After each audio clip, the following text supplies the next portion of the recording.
The Indiana Fever just dropped a bombshell that nobody saw coming, and Caitlin Clark's response has the entire WNBA world in complete chaos.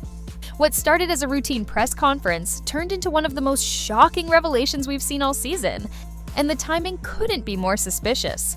This isn't just about basketball anymore.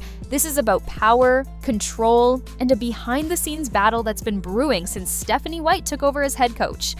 Before we dive into the explosive details that have everyone talking, make sure you hit that like button if you're Team Caitlin, and drop a comment with your thoughts on what's really going on in Indiana.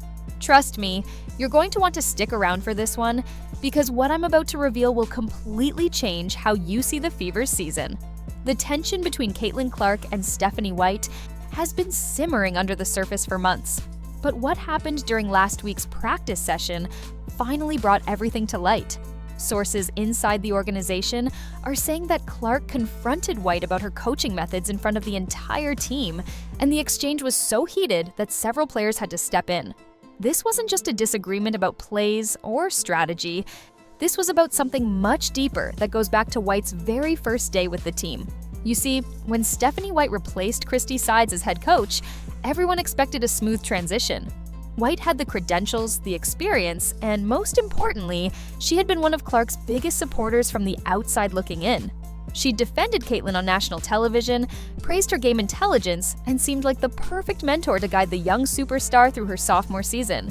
But that's where things get interesting, because what White was saying publicly and what she was doing behind closed doors were two completely different stories. The first red flag appeared during training camp when White implemented a completely new offensive system that essentially limited Clark's touches and freedom on the court. For someone who averaged 28.3 points per game in her rookie season, being told to play more off-ball was like telling a bird not to fly. Clark initially went along with it, trusting that White knew what she was doing. But as the weeks went on, the frustration started building. And here's the shocking part that nobody's talking about. Multiple sources confirm that White was deliberately trying to humble Clark, believing that the young star's ego was getting too big for the locker room. But that wasn't even the worst part. What really set everything off was when White started giving preferential treatment to certain players while being unnecessarily harsh on others, including Clark.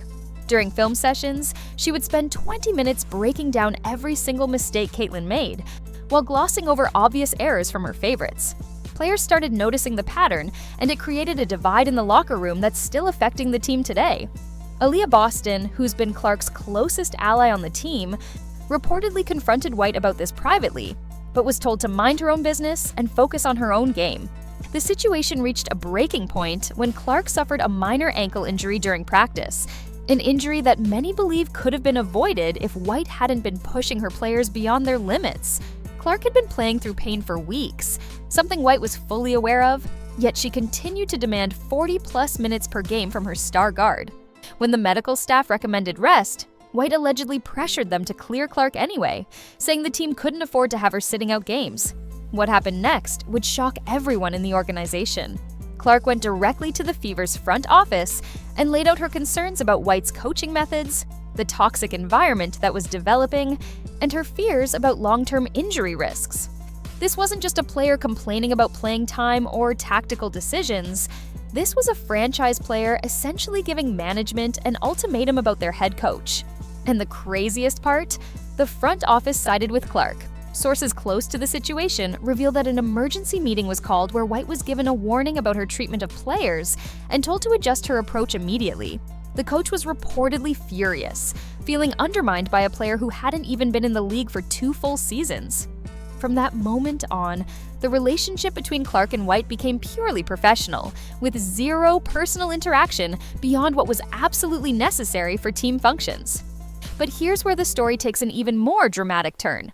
White started using the media to send subtle messages to Clark, praising other young guards around the league while barely mentioning her own star player. In one particularly telling interview, she spent 10 minutes talking about how impressed she was with other teams' offensive systems, essentially throwing shade at Clark's style of play without directly naming her. The passive-aggressive warfare was obvious to anyone paying attention, and it was creating a circus atmosphere around the team. The other players found themselves caught in the middle of this power struggle. Sophie Cunningham, who joined the Fever this season, tried to act as a mediator between the two, but even she admitted in a recent podcast that the tension was affecting everyone's performance on the court. Team chemistry, which had been one of the Fever's strengths, was completely destroyed. Players were afraid to make mistakes because they didn't know how White would react, and the free-flowing offense that made them so dangerous was replaced by a rigid, predictable system that opposing teams easily figured out. Meanwhile, Clark's individual numbers started to dip, not because she was playing worse, but because White's system was designed to distribute touches more evenly, even when it didn't make basketball sense. There were multiple possessions where Clark would be wide open for a three, but the play called for someone else to take a contested mid-range jumper. It was basketball malpractice, and everyone could see it except apparently White, who kept insisting her system would work if players just executed better. The breaking point came during a nationally televised game against the Las Vegas Aces, when White benched Clark for the entire fourth quarter of a close game, claiming she needed to see what other lineup combinations could do. The Fever lost by 15 points, and the post-game press conference was one of the most awkward moments in recent WNBA history. Clark, usually composed and professional with the media, gave one-word answers and left as soon as she could. White, on the other hand, rambled for 20 minutes about process and development, clearly trying to justify her bizarre decision. That's when things got really interesting. Reports started surfacing that Clark's agent had been in contact with other teams, gauging interest in a potential trade request. Now, let me be clear. Clark never officially requested a trade, but the fact that her representation was even having these conversations sent shockwaves through the league. The Fever's front office went into full panic mode, knowing that losing Clark would be a franchise-destroying move that would set them back years.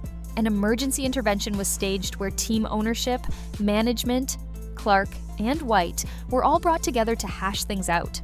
What was said in that room remains confidential, but sources indicate it was explosive. Clark allegedly laid out everything, from White's mind games to her concerns about player safety to the toxic environment that was developing. White defended herself by saying she was trying to build a championship culture and that Clark needed to learn to be more of a team player. The meeting lasted over 3 hours, and at one point, security was called to stand outside the door because voices were getting so loud. In the days following that meeting, something shifted. White suddenly started giving Clark more freedom on the court, the offensive system became more flexible, and the harsh criticism in film sessions stopped. But the damage was already done. The relationship between the two was irreparably broken, and everyone in the organization knew it. Players started choosing sides, with some supporting White's tough love approach, while others rallied behind Clark. The locker room, once united, was now divided into factions. Here's the part that nobody's talking about, though. There's evidence that White was actively trying to get Clark to request a trade so she could bring in a point guard who fit her system better. Text messages between White and her assistant coaches, which were leaked to media members but never published, allegedly show discussions about how to make Clark uncomfortable enough to want out, without making it obvious to management. If true, this would be one of the most shocking coaching scandals in WNBA history. The situation has also affected Clark's relationships with her teammates. Some players feel she went over their heads by going to management, while others believe she did what was necessary to protect the team. Aaliyah Boston has remained firmly in Clark's corner, but other key players have been noticeably distant. The chemistry issues are visible on the court, with missed connections on passes, confusion on defensive switches, and a general lack of cohesion that wasn't there before. What makes this even more complicated is that White actually has a point about some things. Clark's usage rate in her rookie season was historically high, and there's an argument to be made that developing other players would make the team better in the long run. The problem is how White went about it.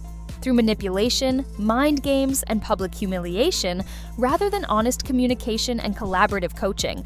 The latest development, which happened just 48 hours ago, might be the final straw.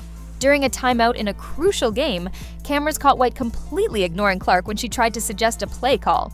The coach literally turned her back on her star player and drew up a play for someone else. The disrespect was so blatant that even the opposing team's coach mentioned it in their post-game interview, saying they noticed the dysfunction and tried to exploit it. Social media exploded after that moment, with fans calling for White's immediate firing. The hashtag #FreeCaitlin started trending, and even former WNBA players weighed in on the situation. Diana Taurasi, never one to hold back, said on a podcast that what's happening in Indiana is a disgrace, and that the organization needs to choose between their coach and their franchise player. Sue Bird added that she's never seen anything like this in her entire career. The financial implications are staggering, too.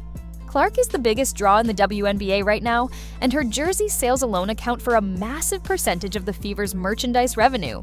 Season ticket sales increased by 300% when she was drafted, and every Fever road game sells out because fans want to see her play. If she leaves or if this situation continues to affect her performance, the franchise stands to lose millions in revenue. But here's the thing, Stephanie White has a contract, and firing her would be expensive. The Fever would owe her the remaining 3 years on her deal, which sources say is worth approximately $4 million. For a WNBA franchise, that's a significant amount of money to pay someone not to coach. Management is stuck between a rock and a hard place, trying to balance financial considerations with the need to keep their superstar happy. The psychological toll on Clark has been evident too. She's lost weight, looks exhausted in interviews, and doesn't have the same joy on the court that made her so special in college and her rookie year. Friends close to her say she's considered taking a break from basketball entirely, though her competitive nature won't let her quit. She's been seeing a sports psychologist to deal with the stress, and there are concerns about her long-term mental health if this situation continues. What's really shocking is that this all could have been avoided with basic communication and mutual respect. White and Clark actually want the same thing: to win championships. But White's old-school approach of breaking players down to build them back up doesn't work with this generation, especially not with someone like Clark, who's been a star since high school and knows her worth. The coach's inability to adapt her methods to modern players might ultimately be her downfall. The next few weeks are going to be crucial. The Fever have important games coming up that could determine their playoff positioning, and how Clark and White navigate this situation under that pressure will be telling. There are rumors that ownership is already looking at potential replacement coaches, with several big names being mentioned as possibilities. But making a change mid-season would be risky and could potentially make things worse. Players around the league are watching this situation closely too. Several stars have reportedly reached out to Clark privately, offering support and advice. Some have even suggested she should demand a trade to a team that would appreciate her talents and treat her with the respect she deserves. The fact that other franchises are circling like vultures shows just how badly the Fever have mishandled this situation. The most recent development, which just broke this morning, is that Clark and White haven't spoken directly to each other in over a week, communicating only through assistant coaches. This is unprecedented for a star player and head coach on the same team. Practice sessions have become awkward affairs, with the two avoiding eye contact and standing on opposite sides of the court during drills. What makes this even more frustrating for fans is that the Fever actually have a talented roster that could compete for a championship if everyone was on the same page. Aaliyah Boston is developing into an elite post player, Sophie Cunningham provides veteran leadership and shooting, and the supporting cast has shown flashes of brilliance. But none of that matters if the star player and coach can't coexist. The question now is whether this relationship can be salvaged, or if the Fever need to make a choice. History suggests that when it comes to star player versus coach conflicts, the player usually wins, especially when that player is as valuable as Clark. But White has her supporters too, including some influential people in the organization who believe her tough approach is what the team needs. As we wrap up this shocking story, one thing is clear: the Indiana Fever are at a crossroads. They can either fix this situation quickly and salvage their season, or they can let it fester and risk losing one of the brightest stars the WNBA has ever seen. The next move is crucial, and the entire basketball world is watching. If you made it this far, you're a real one. Drop a comment below with your thoughts on who's right in this situation, Clark or White. And don't forget to subscribe and hit that notification bell, because we'll be covering every development in this story as it unfolds. This situation is far from over, and you won't want to miss what happens next.